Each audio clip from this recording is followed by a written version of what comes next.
We continue as Good News Education features more of Choice High School Welding Rodeo with instructor Glenn Arnn telling us about the parameters that the 10 competing teams work under to complete their projects. And we take a tour of the other classrooms and training programs that are offered at Choice High School. We come out here with 10 high school groups. They're ranging anywhere from Baker, Laurel Hill, and Crestview, and of course here at our Choice School. 3 adult teams from the nighttime class here at Choice. Basically the rules were that they come out here, they bring their designs, we put them up. We've got team leaders established for each team. They have to run the whole group. They come out here, their leadership skills will show what they're doing, their creativity, the welding skills they've acquired. So these guys are in here doing a great job. Their sculptures are coming out great. They're running around like crazy right now, but they're going to turn out wonderful by the end of the day. The Welding Rodeo, the whole thing with the Welding Rodeo, me and Mr. Hinkus, we were slinging the ideas around at the beginning of the year about what we could do for our students.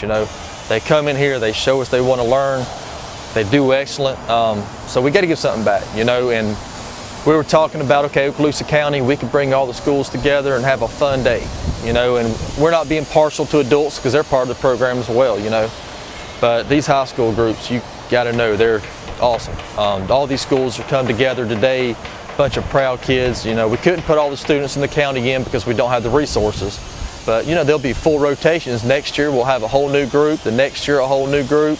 But so you parents out there that don't see your students in this rodeo, please don't feel like they wasn't good enough, because they're all good. And today ain't about the instructors, it's all about our students. So I want everybody to know that. These students have earned it, they've done a great job.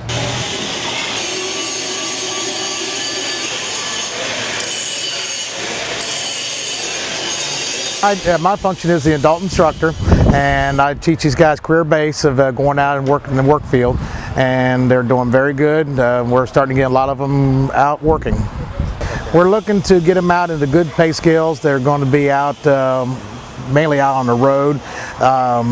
They're looking at pay scale anywhere from $20 to $30 an hour, and a lot of per diem work and a lot of work that's out on the road as far as the pipe structures and the pipe fields.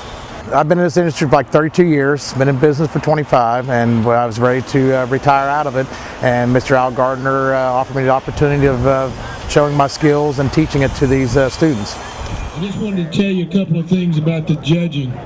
They looked at 4 different areas when they judged each of these projects. Number 1 was originality, creativity, safety, and quality.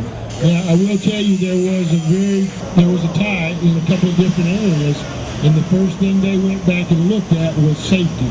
So if somebody was deemed on safety, that may be the tiebreaker. The judges, we appreciate them. They were watching the teams all day long. Each team had a team leader, and when you leave from here, if you don't receive a prize, you're all winners. You did a great job. Let's give these kids a round of applause, these students a round. It's been a great time. Sorry the weather has not been great, but it's been great, and I thank all of our great sponsors that we have come here and really provided, because we wouldn't be able to do this without them. Because we realize that welding is a high-skill, high-wage career that students need.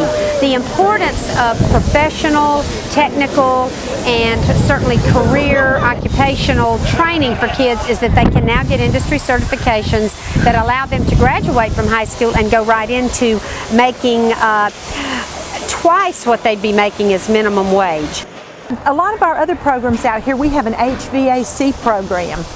That teacher in that program is from industry. See, that's the difference in career and technical. We go to industry to bring in people with industry experience to teach our kids, not out of a textbook, but from their experience. And we have HVAC, we have automotive. We've just hired a new instructor with 31 years of experience. We have a culinary program here.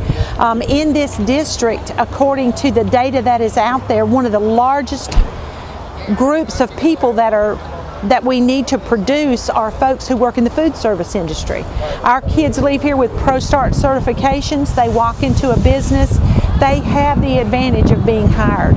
Our television production studio is second to none. It really isn't.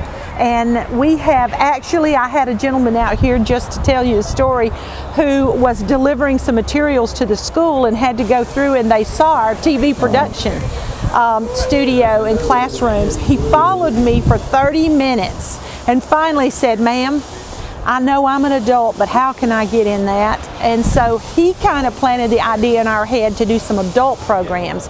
And we have a gentleman here, Mr. Johnson, who is already working in those adult programs, and we want to increase those programs in the evening to give our adult population an opportunity to do Photoshop and to get involved in those types of programs. We have an AMAT program here. What AMAT is to be able to work in a medical office. There's a specific way that you do coding and billing. There's a specific way that you copy records and send and transmit records.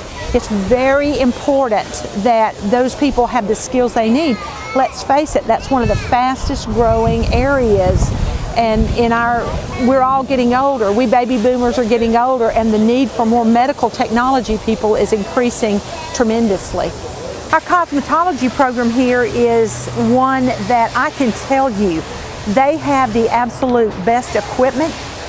They have instructors who are experienced, and when these young men and women leave this program, they are able to go out and either start their own business, have their own salon. We have just begun the work and almost have it finished for our nail tech program. Our students, when they leave here, they are well equipped to go out and start a business on their own and provide a very valuable service to our community. I don't know about the rest of you ladies, but I'm going to go get my hair colored. Today we have two things going on, the Welding Rodeo, and then we have a program in our cosmetology lab.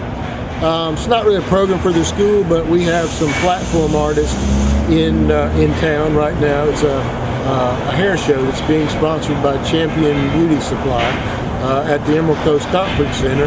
And yesterday they did a model call, and today they have the models. They're working in our cosmetology salon. We have space for about 35 different chairs that we do services on during the week, but we've provided our facility to them for the artists to come in and try to get the models ready for the big hair show that'll be finishing up tomorrow at the conference. You have a record of a lot of kids walking around here and getting a lot of jobs? Well, you know, we actually got a lot of people coming to us because they're recognizing our program. You know, we're seeing our potential we're putting out. You know, we got a lot of people stepping to us wanting industry partners. And we're really proud to bring them in. If any of them are out there that have not recognized us, we'd love for them to come out and look at our program, because we want to at least give our students some jobs when they come out here. You know, we can't promise jobs, but we'd love to give them jobs. I'm very proud of the Culinary Arts Institute, certainly the welding program, the nursing program that ramps up to Okaloosa Walton Community College. We have the cosmetology program, which includes spa. There are so many opportunities for students to be successful that don't need a Bachelor's of Arts or a Bachelor's of Science degree. Only about 30% of students in our schools will need to get an undergraduate degree. So what we want our students to stay in school and stay engaged, and we found that by offering programs, many students who may not stay in school come out here and find automotive or small engine repair or HVAC system and your digital arts, and they get excited about staying in school.